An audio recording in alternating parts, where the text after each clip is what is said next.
بسم اللہ الرحمن الرحیم۔ میں حکیم محمد حسنین چوہان، حسنین دواخانہ، ریلوے روڈ، احمد پور شرقیہ سے آپ کی خدمت میں۔ السلام علیکم۔ آج میں آپ کو بتاتا ہوں کہ اسلام کے ناقدین اور مستشرقین یورپ جو ہیں وہ یہ بڑا پیغام پھیلاتے ہیں کہ اسلام جو ہے تلوار کے زور سے پھیلا ہے، جبکہ برصغیر پاک و ہند کی آپ تاریخ اٹھا لیں کہ یہاں اسلام جو ہے وہ دعوت تبلیغ سے پھیلا ہے، اور یہ اور بات ہے کہ وہ اسلامی حکومت کے قیام کے وہی مجاہدین جو ہیں دعوت تبلیغ جو اسلام سے قبول کر چکے تھے، وہی مقامی یا غیر مقامی حکمرانوں کے ساتھ مل کر یہاں پر اسلامی حکومت کے قیام کا سبب بنے ہیں۔ ہم جس خطے میں رہتے ہیں اس کو بہاولپور کہتے ہیں، اور بہاولپور میں جو خاندان عباسیہ کی حکومت جو ہے وہ خود دعوت تبلیغ سے یہاں پر قیام عمل میں لائی گئی ہے۔ یہ دیکھیں کہ عباسی ہمارے حکمران جو ہیں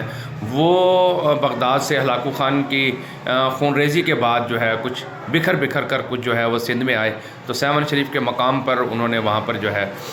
قیام کیا، اور اندرون سندھ کے اندر جو ہے پہلے انہوں نے دعوت تبلیغ، بلکہ ان خانوادے میں ایک بزرگ بھی ہیں میاں احمد علی صاحب، جن کے سندھ کے اندر مزار ہے عباسی خاندان کے، جو یہ جد امجد تھے، وہ بہت بڑے اللہ والے تھے، اور ان کو لوگوں نے جو ہے پھر وہ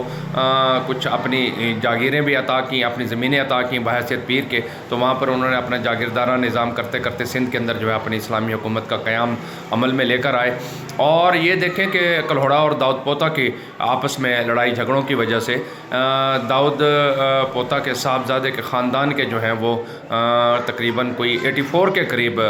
خاندان کے افراد جو ہیں وہ شکارپور سے یہاں اس خطے میں آئے، تو انہوں نے سوچا کہ یہاں پر جو ہے ہم ایک اسلامی حکومت کا، اپنی عباسی حکومت کا قیام عمل میں لے کر آئے، تو انہوں نے قلعہ ڈراور، موج گڑھ اور یہ بیکانیر کے جو قلعہ جات جو تھے ان کی ریکی کروائی، تو ان کو پتہ چلا کہ قلعہ ڈراور کے اندر جو ہے 1500 سپاہی ہیں، اور یہ سب سے کمزور ترین قلعہ ہے جس کو جو ہے وہ فتح کیا جا سکتا ہے، تو ان 84 آدمیوں نے جو ہے وہ قلعہ ڈراور کے اوپر آ کر حلہ بول دیا، اور وہاں کا جو راجہ جو تھا ہندو راجہ وہ قلعہ بند ہو گیا، اور انہوں نے قلعے کا محاصرہ کر لیا، کئی مہینے تک چلتا رہا، کئی دفعہ حملے ہوئے، فصیلوں پہ چڑھنے کی کوشش کی گئی مگر کامیابی نہیں ہو سکی، تو اسی 84 آدمیوں میں سے ایک صاحب نے مشورہ دیا کہ یہاں پر لوگوں کو دعوت تبلیغ دی جائے اور ان کو بھی اپنے ساتھ شامل کر کے ایک لشکر بنایا جائے، تو وہاں پر جو ہے قلعہ ڈراور کے آس پاس کی آبادی جو ایک بہت بڑا شہر ہوتا تھا اس وقت، اس میں جو ہے وہ دعوت تبلیغ دی گئی، لوگوں کو مسلمان کیا گیا، تو ان میں سے کچھ لوگ جو ہے وہ مسلمان ہوئے، اور ان کو جو ہے پھر جہاد کی تربیت دی گئی اور جہاد کی دعوت دی گئی، تو انہوں نے کہا جی ٹھیک ہے ہم آپ کے ساتھ شامل ہو جاتے ہیں، تو پھر انہی لوگوں نے مشورہ دیا کہ یہ قلعہ جو ہے اس طریقے سے ہم فتح نہیں کر سکتے، کیونکہ یہ قلعہ جو ہے موٹی کچی دیواروں سے بنا ہوا ہے، یہ منجیقوں سے بھی نہیں ٹوٹے گا، پتھر باری سے بھی یہ نہیں ٹوٹ سکتا، اور ہمارے پاس کوئی اتنا گولہ بارود نہیں ہے کہ ہم اس کو اڑا کے اندر داخل ہو سکیں، یہ قلعہ بند ہو گئے، تو اس کو فتح کرنے کا ایک طریقہ یہ ہے کہ غاروں کے اندر جو ہے سرنگیں جاتی ہیں، سرنگیں غاروں کے اندر جاتی ہیں، خفیہ سرنگیں ہیں، اگر ان کو کاٹ کر اگر ہم اندر جا کے حملہ کر دیں تو ہم کامیاب ہو جائیں گے، تو انہی لوگوں نے جو ہے وہ ان سرنگوں کی نشاندہی کی، اور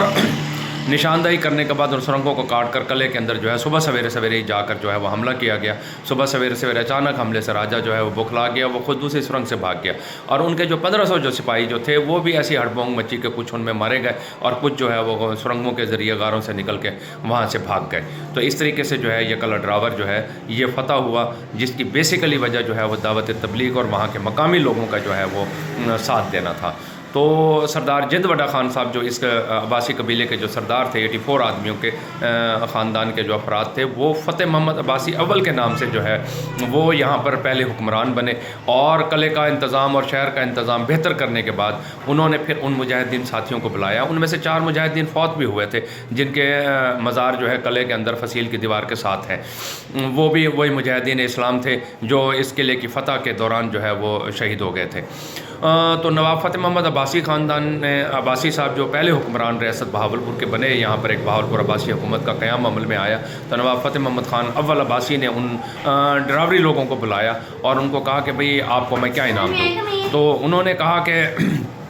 ہمیں انعام کی تو ضرورت نہیں ہے، ہم نے تو اسلام قبول کر لیا اور باقاعدہ ہم جہاد کی نیت سے جو ہے وہ شریک ہوئے، اور یہاں پر ایک اسلامی حکومت قائم ہو اور ایک پرامن شہر جو ہے یہ بن جائے، تو اس لیے ہم اس میں شریک ہوئے، تو ہمیں انعام کی ضرورت نہیں ہے۔ تو نواب فتح محمد خان اول عباسی نے بڑی کوشش کی کہ ان کو کچھ نہ کچھ انعامات و اکرامات سے نوازے، مگر انہوں نے لینے سے انکار کر دیا۔ تو نواب صاحب نے بڑا حیرت انگیز فیصلہ کیا، انہوں نے کہا کہ اچھا میں اس طرح کرتا ہوں کہ پھر آپ کو ایک ایسا انعام دیتا ہوں کہ لوگ رہتی دنیا تک جو ہے وہ آپ کو یاد کریں گے، میں اس قلعے کا نام جو ہے آپ کی قوم پر جو آپ کی ڈراور قوم ہے، میں اس قوم کے نام پر جو ہے اس قلعے کا نام قلعہ ڈراور رکھ دیتا ہوں۔ جب تک یہ قلعہ ہے اور یہ شہر ہے اور جب تک یہ چلتا رہے گا دنیا آپ کا نام لیتی رہے گی، تو اس لیے اس شہر کا نام اور اس قلعے کا نام جو ہے وہ ڈراور رکھا گیا ان کی قومیت کی بنیاد پر، جنہوں نے اسلام قبول کر کے نواب فتح محمد اول عباسی کے ساتھ جو ہے وہ